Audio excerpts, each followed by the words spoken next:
Hey everyone, tonight we're stepping into a world of vast royal roads and walled paradise gardens, of kings who called themselves the King of Kings and meant it, of an empire that stretched from the shores of Greece to the borders of India, that governed more human beings than any state that had ever existed.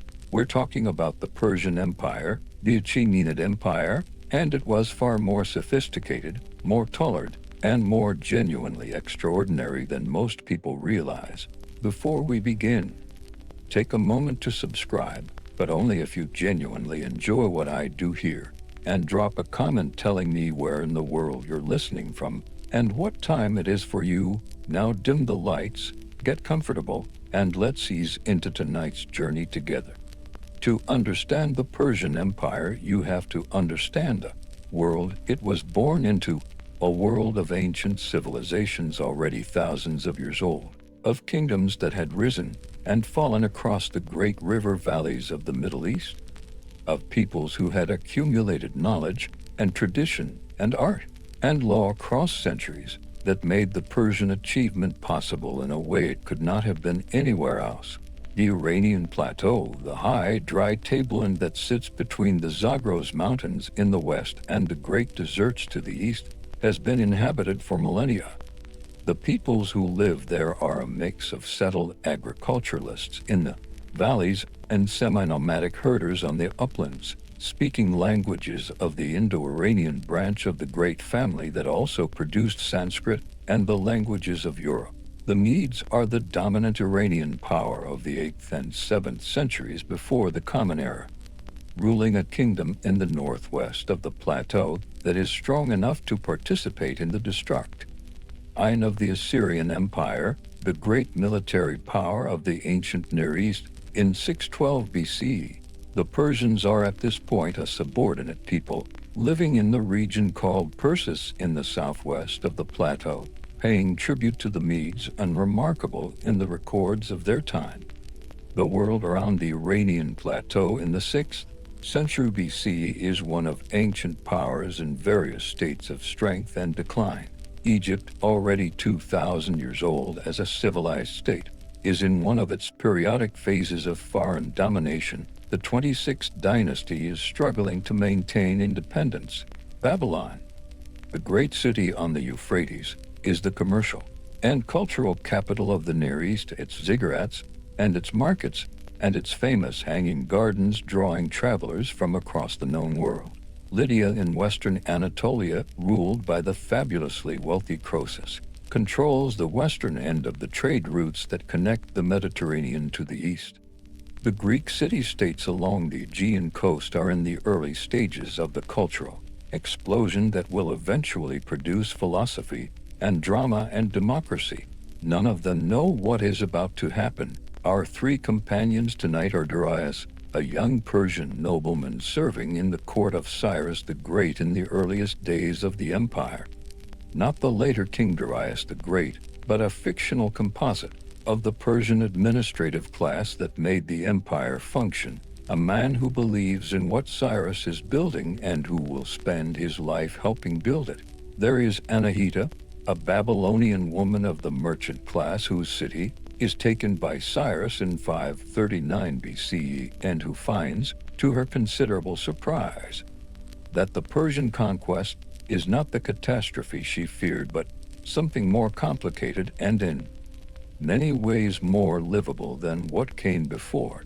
And there is Phans, a Greek mercenary soldier from the island of Halicarnassus who serves in the Persian army and who moves between the Greek and Persian worlds with the pragmatic flexibility of a professional soldier who has learned that the interesting question is not which side you fight for but what you learn from being there. Cyrus II, Cyrus the Great, is one of the most remarkable figures in the history of the ancient world, and the story of his rise from minor Persian king to ruler of the largest empire the world had ever seen is one that his own people told and retold for centuries, elaborating it into something approaching myth even while the historical core remained. He comes to the throne of Persis around 559 BCE, a vassal of the Median king Astyages.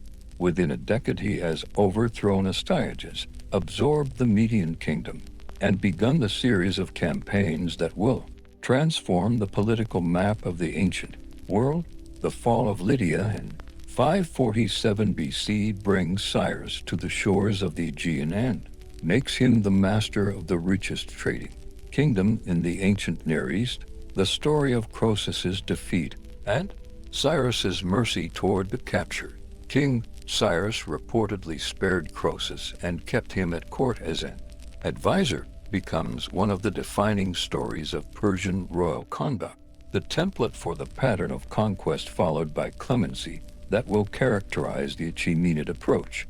Cyrus understands something that most conquerors of his era do not, that a defeated king kept alive and treated honorably is more useful than a dead one, both as a source of local knowledge and as a demonstration to other potential subjects that submission to Persia is not the end of everything. The fall of Babylon in 539 BC is the culmination of Cyrus's western campaigns and one of the most consequential events of the ancient world.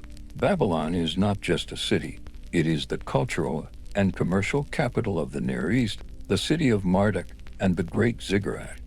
The city whose administrative and legal traditions go back to Hammurabi 18 centuries before. It falls to Cyrus with remarkably little resistance. The Persian army enters through the gates that the citizens themselves open. The Babylonian king Nabonidus captured without a major battle. What happens next defines the Achaemenid Empire's character for 2 centuries. The Cyrus cylinder, a clay barrel inscribed with cuneiform text that was buried in the foundations of a Babylonian temple after the conquest, is one of the most extraordinary documents of the ancient world. In it, Cyrus presents himself not as a foreign conqueror but as the chosen of Marduk, the Babylonian god sent to restore proper worship after the impiety of Nabonidus. He announces that the peoples displaced by Babylonian policy, including the Jews who had been in exile in Babylon since Nebuchadnezzar's conquest of Jerusalem in 587 BCE, are free to return to their homelands and rebuild their temples.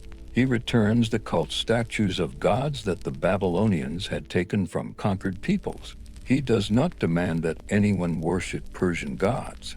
He positions himself as the liberator of those who were oppressed, the restorer of the natural order of things. This is not pure propaganda, though it is certainly that. It reflects a genuine policy of tolerance and pragmatism that distinguishes the Achaemenid approach from most of the empires that have preceded them.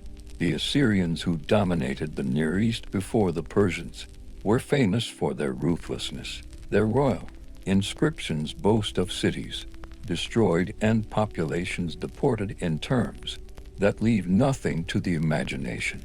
Cyrus offers something different, the empire that allows you to keep your gods, your laws, your language, your customs, as long as you pay your taxes and provide your tribute of soldiers when the king needs them. It is a bargain that most of the empire's subjects find preferable to the alternatives. Anahita is in Babylon when Cyrus enters the city. She is 32 years old, the widow of a merchant who traded in textiles between Babylon and the cities of the Levant, and she has continued the business since his death with a competence that the Babylonian commercial tradition, which has a sophisticated legal framework for female property ownership and business activity, supports and protects. She watches the Persian entry from the roof of her house and notes, with the practical intelligence of a businesswoman, that the soldiers are disciplined, that there is no looting, that the city's administrative apparatus is being kept in place. She notes this because it means her business can continue. The next morning she goes to the market. It is open. Cyrus dies in 530 BC on campaign in Central Asia, fighting the Massagetes nomads in what is now Turkmenistan. He is probably in his 60s. He has created an empire that stretches from Anatolia to Central Asia, from the shores of the Aegean to the borders of India. He has done it in less than 30 years, without precedent, without a model to follow, improvising an administrative and ideological framework for governing unprecedented diversity as he went. His son Cambyses adds Egypt to the empire in 525 BCE. His successor Darius the Great consolidates and extends everything his predecessors built. But the template, the idea of what the Persian Empire is and how it governs, is Cyrus's creation. The Persian Empire at its height under Darius the Great and his son Xerxes governs perhaps 50 million people across an area of more than 5 million square kilometers.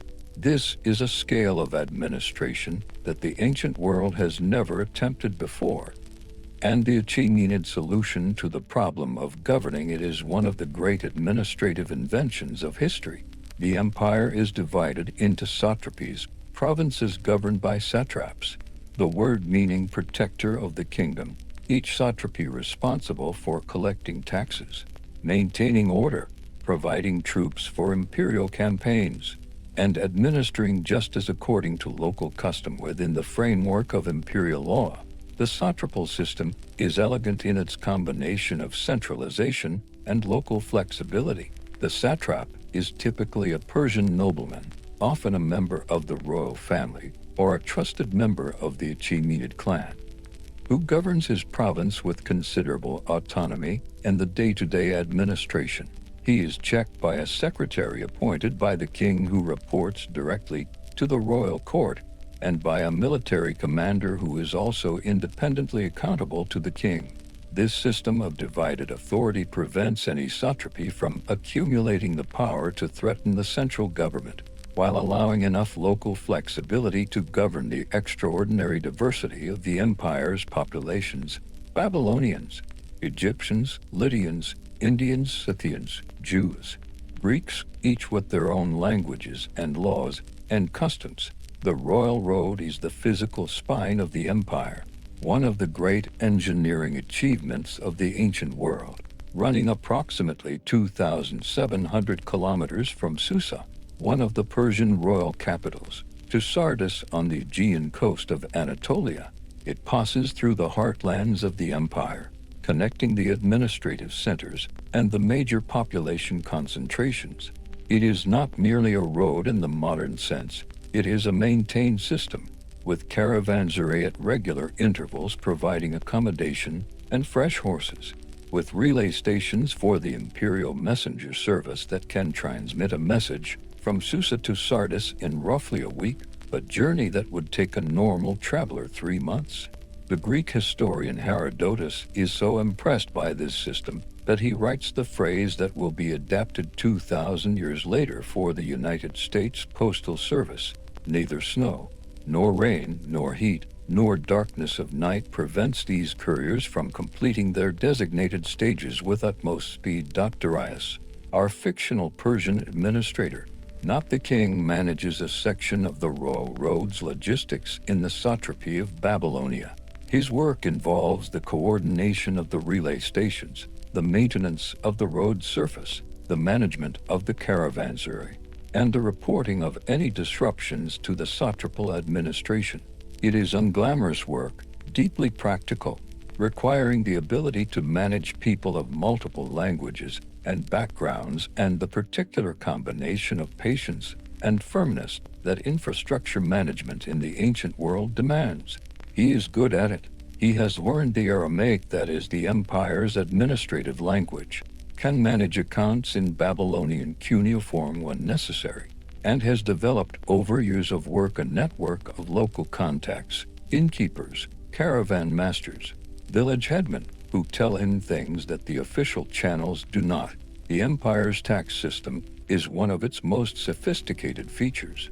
Darius the Great establishes fixed tribute assessments for each satrapy, a specific amount of silver, or gold, or specific commodities, due annually, calculated on the basis of the satrapy's agricultural and commercial productivity.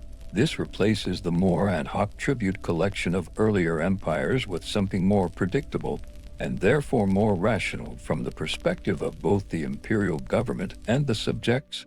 The tribute flows to the royal treasuries at Persepolis and Susa and Ecbatana, where it accumulates in amounts that astound later observers.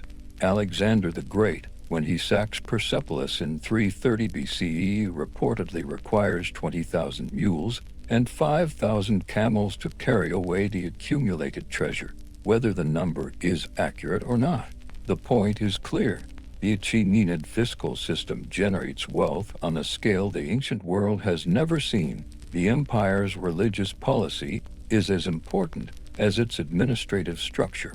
The Persians themselves follow the religion of Zoroaster, the prophet who preached a cosmic dualism between the forces of truth and lie, of order and chaos, of the great god Ahura Mazda and his adversary Ahriman.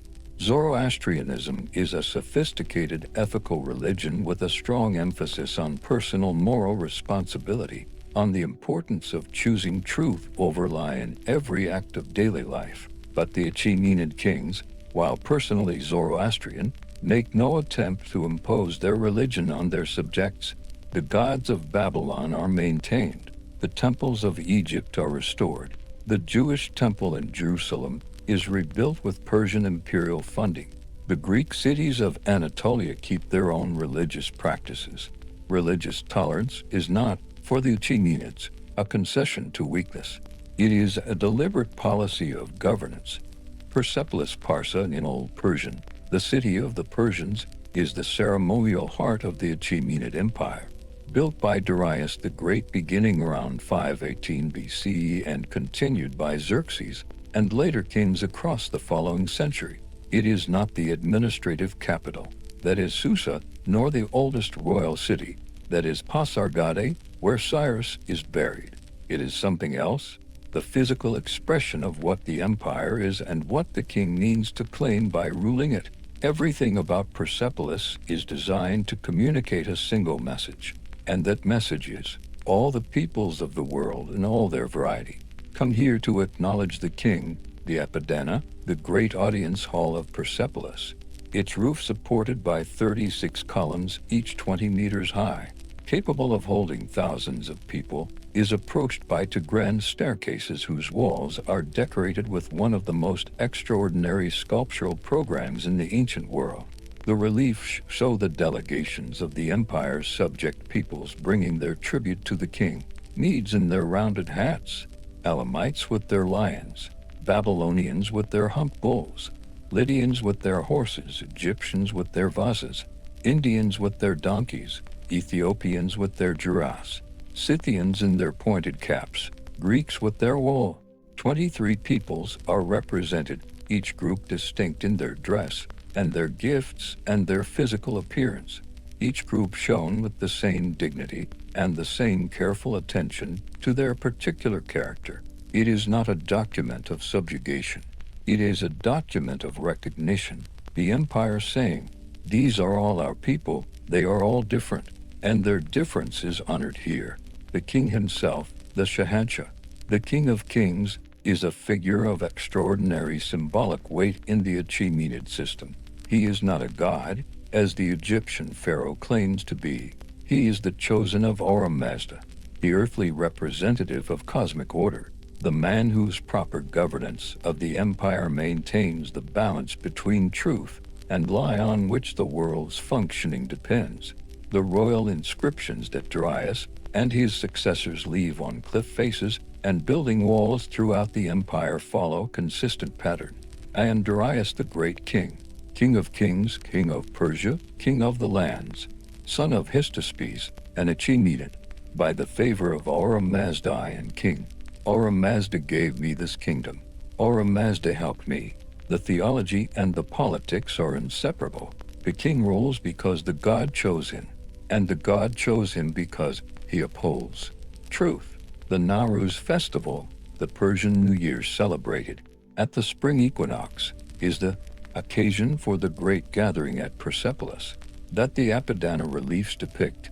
Delegations from across the empire travel to Persepolis bringing their tribute and receiving in return the gifts and the recognition of the king, the royal audience that confirms their place in the imperial order.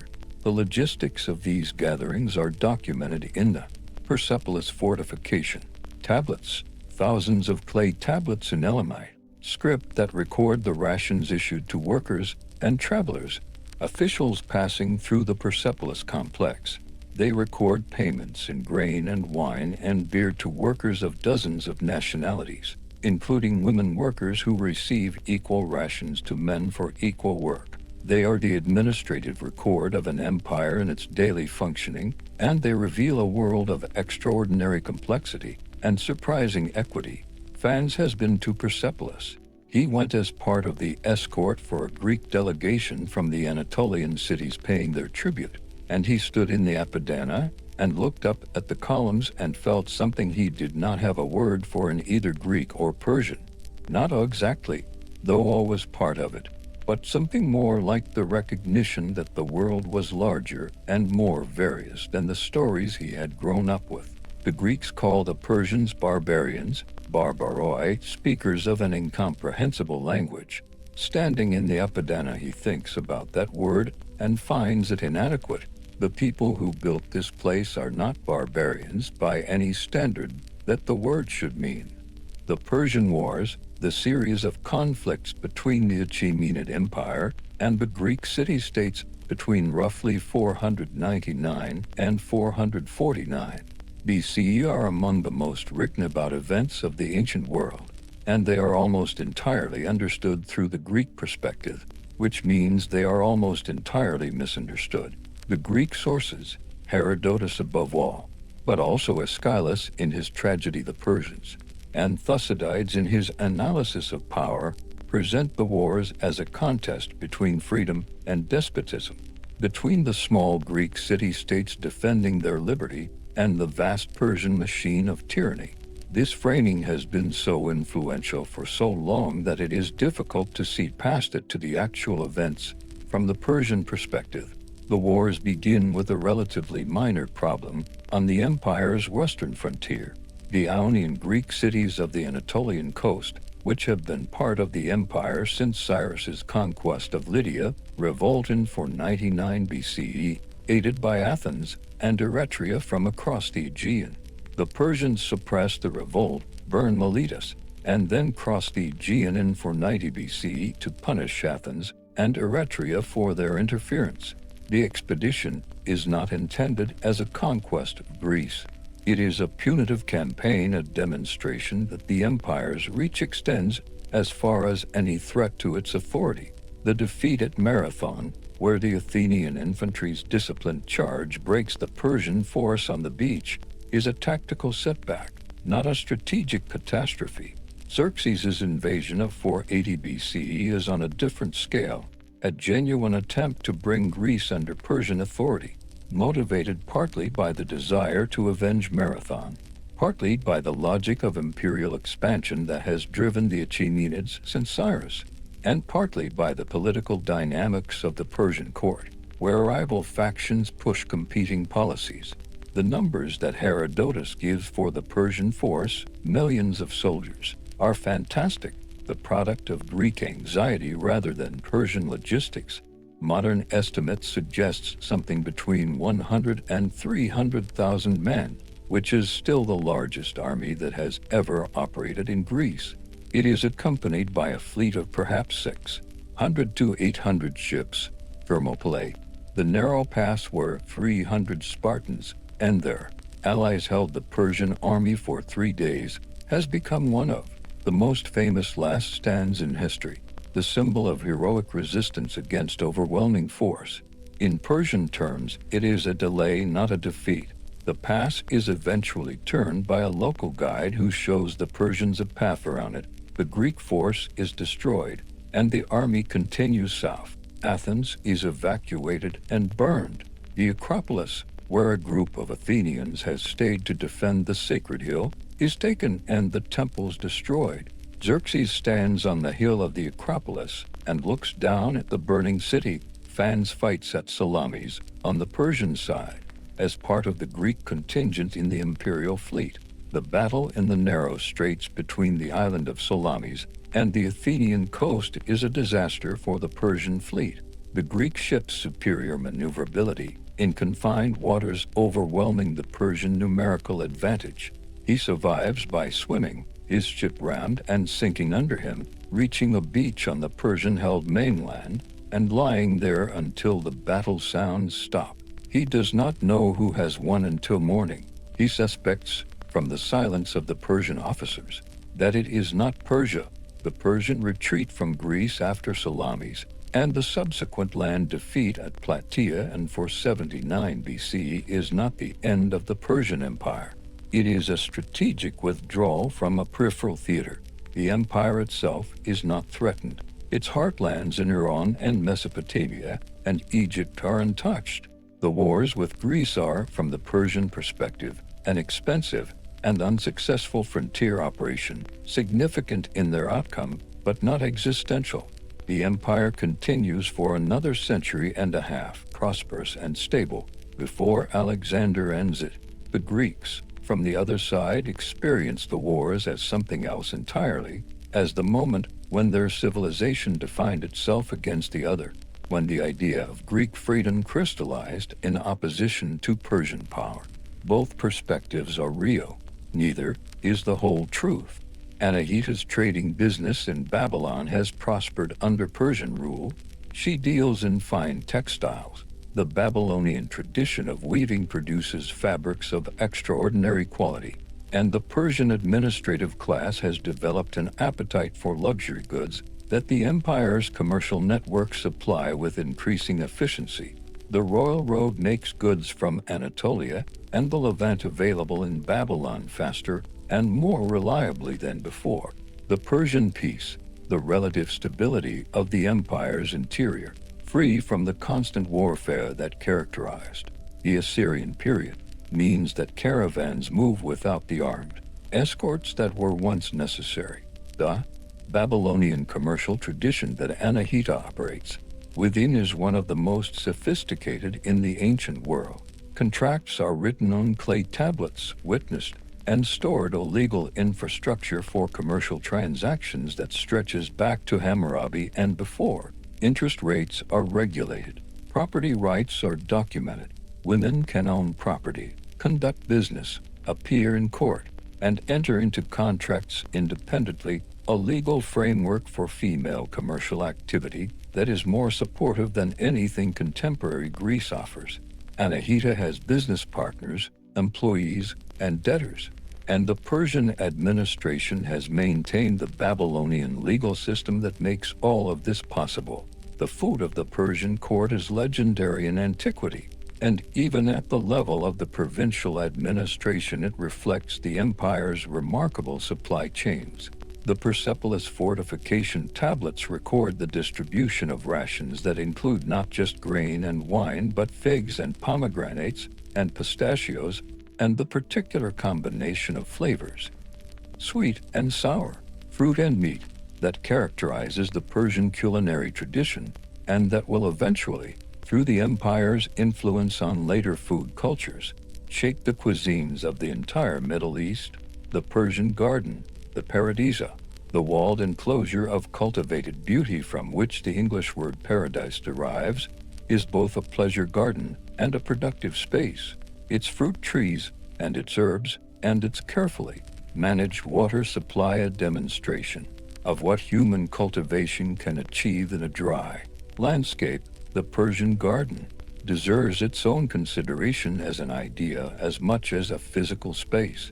The Achaemenid kings maintain enormous gardens throughout the empire, at Pasargadae, at Persepolis, at Susa, at Sardis, that are simultaneously agricultural estates, pleasure grounds, hunting parks, and symbols of royal power.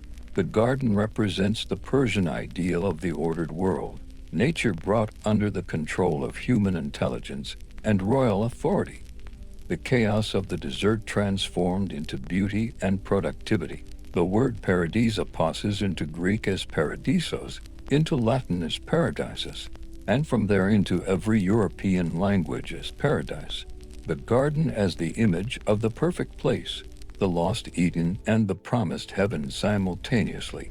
Darius manages the logistics of a section of the royal road, and in the course of his work he moves constantly through the empire's interior, stopping at caravanserai and talking to merchants and travelers and local officials.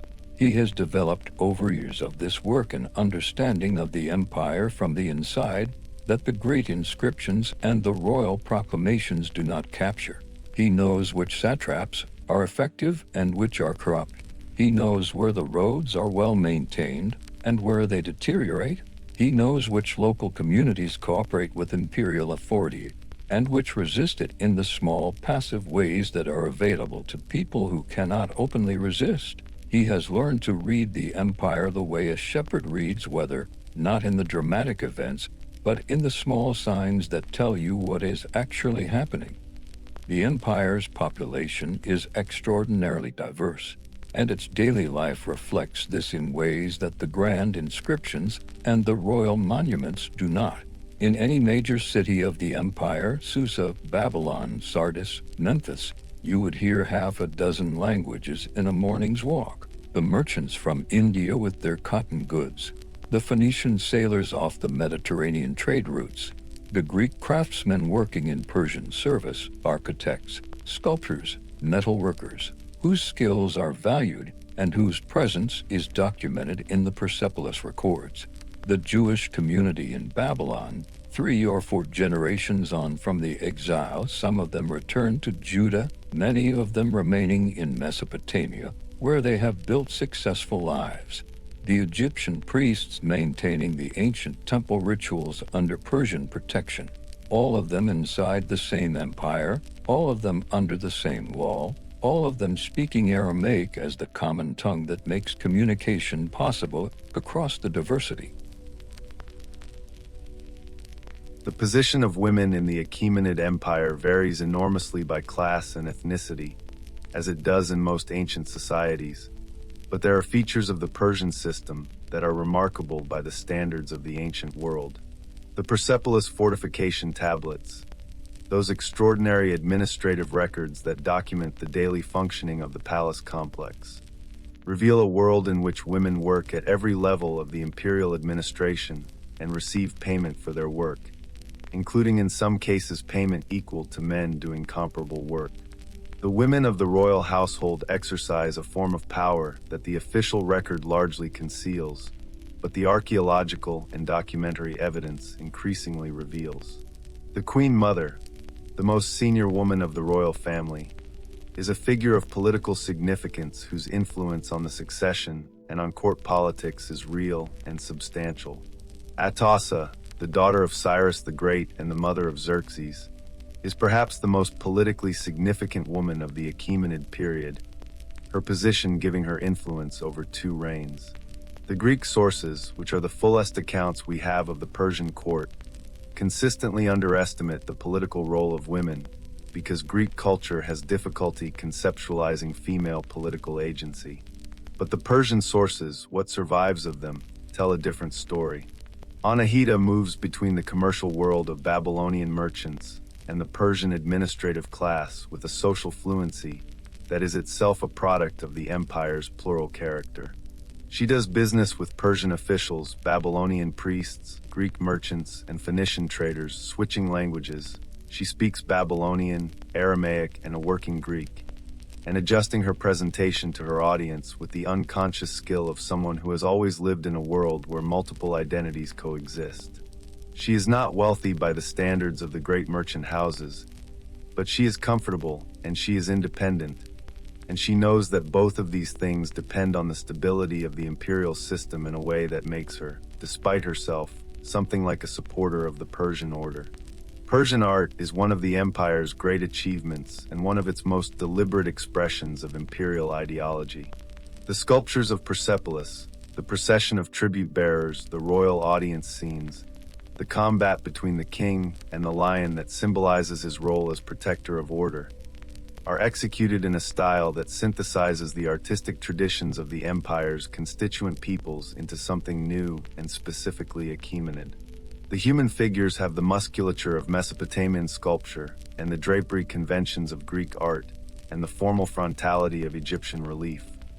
All of these traditions absorbed and transformed into a single coherent visual language. The goldsmiths of the Achaemenid Empire produce objects of extraordinary refinement. the Rita, the drinking vessels in the form of animal heads, that appear in the treasuries of the Persian elite across the empire's territory. The armlets and torques and bracelets of hammered gold decorated with animal combat scenes in the style that is distinctively Achaemenid. The ceremonial weapons whose blades are iron but whose hilts are gold, the functional and the beautiful inseparable. These objects circulate across the empire as gifts and as markers of royal favor, their style consistent from Anatolia to Central Asia, the visual language of Achaemenid power expressed in portable form. Fans, the Greek mercenary, has accumulated over his years of service in Persia a set of observations about the Persian world that he knows would surprise his compatriots back in Greece. The Persians are not the luxury-loving, effeminate tyrants of Greek stereotype. The Persian soldiers he has fought alongside are tough, disciplined, and brave, different in their tactics and their equipment from Greek hoplites, but not inferior. The Persian administrative class he has encountered in the course of his service are in many cases more cosmopolitan and better educated than the Greek elites he grew up among. The Persian attitude toward foreigners, the willingness to employ them, to learn from them, to incorporate their skills and their gods and their customs into the imperial framework, is, he has concluded, a form of intelligence that the Greeks, with their fierce distinction between Hellene and barbarian, do not possess. The Achaemenid Empire after Xerxes is not a story of continuous decline, as it is sometimes portrayed, but it is a story of changing circumstances that gradually erode the empire's room to maneuver. The 5th and 4th centuries BCE see a series of capable kings: Artaxerxes I, Darius II, Artaxerxes II, Artaxerxes III, maintaining the empire's essential structures, suppressing rebellions, managing the complex diplomacy of the Greek world, and in the case of Artaxerxes III, conducting successful campaigns that reassert Persian authority in Egypt and the western satrapies. The internal politics of the empire in this period are complicated by the power of the great noble families, the Persian aristocracy that has grown fat on the empire's wealth, and that increasingly competes for control of the court and the succession. The practice of murdering royal rivals, brothers, sons, nephews, that begins with the succession after Xerxes' assassination in 465 BCE and continues through the 4th century, weakens the dynasty in ways that are difficult to quantify but real. Each contested succession creates factions, exiles, potential claimants, and the kind of political uncertainty that makes governance harder and encourages the provincial nobility to pursue their own interests. The Greek city-states of the Aegean, in the period after the Persian Wars, are simultaneously more confident and more divided than before. Athens and Sparta fight the Peloponnesian War from 431 to 404 BCE, a conflict of such destruction that it leaves both powers weakened, and Persian diplomacy consistently makes the conflict worse by funding whichever side is losing, a strategy designed to keep the Greeks fighting each other rather than threatening Persian interests in Anatolia. The Persian funding of Sparta that eventually tips the balance in Sparta's favor, the Treaty of Miletus and the subsequent Persian subsidies that allow Sparta to build the navy that destroys Athenian power, is one of the great examples of Persian strategic intelligence in the classical period. Darius has grown old in imperial service. He has watched the empire from the inside for 40 years, and what he sees is both impressive and concerning. The roads are maintained. The tribute flows. The machinery of administration continues to function with the efficiency that Cyrus and Darius the Great built into it.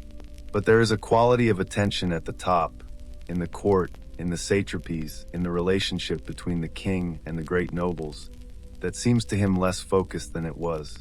The empire is large enough that it can function on its accumulated momentum for a generation or two, even if the direction from the center is less certain. He is not sure it can do so indefinitely. Anahita is old now. Her business passed to her son and her nephew, though she still comes to the warehouse most mornings to check the accounts and to talk to the regular customers who have been coming for 30 years. Babylon under Persian rule has been, she will say if you ask her, not what she would have chosen if she had been consulted, but better than what she feared. The city functions. The temples are maintained. The law is applied with reasonable consistency. The great bureaucratic machine of the Achaemenid Empire does not love its subjects. It is too large and too impersonal for that. But it protects them, more or less, from the worst of what power can do to people. She has made her peace with this. It is a reasonable peace. Alexander III of Macedon, Alexander the Great, crosses the Hellespont into Asia in 334 BCE at the head of an army of approximately 35,000 men, beginning the campaign that will end the Achaemenid Empire and create something new in its place. He is 22 years old. The Persian king he faces, Darius III, is not the decadent tyrant of Greek propaganda. He is a capable general who has recently reunified the empire after a period of instability.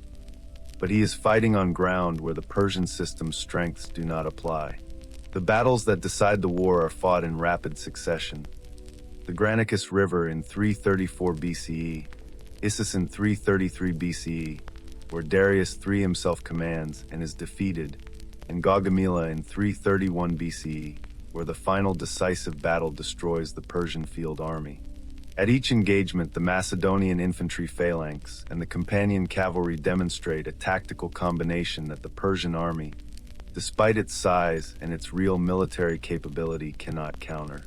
The Persian cavalry is as good as the Macedonian cavalry. The Persian infantry is adequate. What the Persians do not have is the particular Macedonian tactical system, the combination of the Sarissa phalanx and the shock cavalry charge, that Alexander and his father Philip II have developed and refined over decades. The sack of Persepolis in 330 BCE, Alexander burns the great palace complex, reportedly at the suggestion of the Athenian courtesan Thais, as revenge for Xerxes' burning of Athens 150 years earlier, is the symbolic end of the Achaemenid Empire. Darius III is murdered by his own nobles shortly afterward, and Alexander claims the Persian throne as his inheritance. What follows is genuinely interesting. Alexander does not simply impose Macedonian rule on the Persian world. He adopts Persian court ceremonial, wears Persian dress, promotes Persians to positions of authority alongside his Macedonians, and attempts to create a fusion of Macedonian and Persian ruling classes that his generals find troubling and that his Macedonian soldiers find offensive. He marries Roxana, a Bactrian noblewoman, and arranges the mass marriage of his senior officers to Persian noblewomen at Susa. He is, in his way, attempting to continue the Achaemenid tradition of governing diverse peoples through incorporation rather than exclusion. Fans is in his 70s when Alexander burns Persepolis. He has lived long enough to see everything. He has fought in the Persian army and watched it lose. He has seen the empire that he served for 30 years destroyed in 5. He sits on a hill outside the burning city and watches the light of the flames against the night sky and thinks about what has been lost. Not just the buildings are stone and will stand even burned. What has been lost is the idea that the world's diversity can be governed through respect rather than force, that the King of Kings can be the king of Babylonians and Egyptians and Greeks and Indians simultaneously, because he allows each of them to be what they are. Alexander is trying to do the same thing, he knows. He does not know if Alexander will succeed. He does not think Alexander will live long enough to find out. The Achaemenid Empire ends in 330 BCE with the death of Darius III and Alexander's assumption of the Persian throne. But the Persian tradition does not end. The Seleucid Empire that inherits most of Alexander's Asian conquests governs Persia for 2 centuries, adopting Persian administrative forms even as it promotes Greek culture. The Parthian Empire that follows the Seleucids restores an Iranian ruling dynasty and self-consciously inherits the Achaemenid tradition. The Sassanid Empire that follows the Parthians and rules Iran for 4 centuries until the Islamic conquest explicitly identifies itself as the continuation of the Achaemenid legacy, its kings taking the title King of Kings, its court ceremonial elaborating the traditions that go back to Cyrus. The physical legacy is scattered but extraordinary. Persepolis stands, burned but structurally intact, its great columns still rising from the terrace above the plain, the sculptural program of the Apadana staircase still readable, the faces of the tribute bearers still distinct after 2.5 millennia. Pasargadae contains the tomb of Cyrus the Great, a simple stone structure on a stepped platform in a garden that was once the most famous in the world. The cuneiform inscriptions that Darius left on the cliff face at Behistun, a triumphal record of his campaigns written in 3 languages, survived to become one of the keys that unlocked the ancient Near East for modern scholarship, the Rosetta Stone of cuneiform. The cultural legacy is woven into the fabric of the civilizations that came after Persia in ways that are often invisible precisely because they are so thoroughly absorbed. The administrative structures of the Hellenistic kingdoms, the Roman provincial system, the Islamic caliphate, all of them owe something to the Achaemenid model of governing diverse populations through appointed governors operating within a framework of imperial law. The Persian garden becomes the Islamic paradise garden that becomes the European formal garden. Persian carpet making, Persian metalwork, Persian textile traditions persist and evolve through the Parthian and Sassanid periods and into the Islamic world, shaping the visual culture of the Middle East for 2,000 years. Zoroastrianism survives. Reduced from the religion of the world's most powerful empire to the faith of a community concentrated in Iran and in the diaspora that fled to India, the Parsis, after the Islamic conquest, it persists as a living tradition into the present day. Its theological concepts, the cosmic struggle between good and evil, the importance of personal moral choice, the final renovation of the world, have influenced Judaism, Christianity, and Islam in ways that scholars debate but cannot dismiss. The idea of the devil as the adversary of God, the concept of heaven and hell as places of reward and punishment, the resurrection of the dead at the end of time, all of these ideas are present in Zoroastrian theology before they appear in the Abrahamic traditions, and the Persian period of Jewish history is when the contact between the traditions was most intense. What the Persian Empire demonstrated, at its best, was a model of empire that took the diversity of the human world seriously, that saw the differences between peoples not as a problem to be eliminated, but as a reality to be managed and even valued. Cyrus's release of the Babylonian captives, Darius's maintenance of local customs and religions, the Persepolis reliefs with their careful portrayal of 23 distinct peoples. These are expressions of a governing philosophy that the ancient world had not seen before and that the modern world still struggles to achieve. The empire failed, as all empires fail. But the idea it expressed, that power and tolerance are not opposites, that the largest structures are built by inclusion rather than exclusion, is one of the most important ideas in the history of human governance, and it came from here. It is late evening in Babylon. Anahita has closed the warehouse for the night, the accounts balanced, the goods accounted for. She sits in the small garden behind her house, a garden she has kept for 30 years, its pomegranate tree old enough now to give serious shade, its herbs in their beds, the small channel of water running through it from the city's supply. She has been in this garden in every season of her adult life. She has conducted business here, raised her children here, buried her husband from here. The Persian word for this kind of space is paradisa, a walled enclosure of order and beauty in the middle of the world's disorder. She thinks this is a reasonable description of what she has made. Darius is on the road, as he almost always is, the last light fading over the Zagros Mountains to the west. He has one more relay station to check before the day is done, one more set of accounts to review, one more set of horses to inspect. The road runs straight ahead of him, its surface maintained, the next caravanserai visible in the distance. He has spent his life on this road. He does not entirely mind. The road goes everywhere and connects everything, and there is something in that, in being the person who keeps the connections working, that satisfies him in a way he has never been quite able to explain. Fans is somewhere in the hills above Persepolis, watching the city from a distance. The fires are dying down now, the great columns still standing against the smoke-darkened sky. He has seen empires rise and fall, and he knows that what looks like an ending is usually a transformation, that what the Persians built will not disappear but will change form. will be absorbed and continued and adapted by whoever comes next. Alexander knows this. He can tell from the way Alexander looks at what he has conquered, not with the satisfaction of a man who has destroyed something, but with the hunger of a man who wants to possess it, to inhabit it, to become it. He finds he respects this, even now. Anahita blows out her lamp. The garden is dark now, the pomegranate tree a black shape against a sky full of stars. The water runs in its channel with the sound it always makes, the same sound it made when she first dug the channel, the same sound it will make after she is gone. The city breathes around her.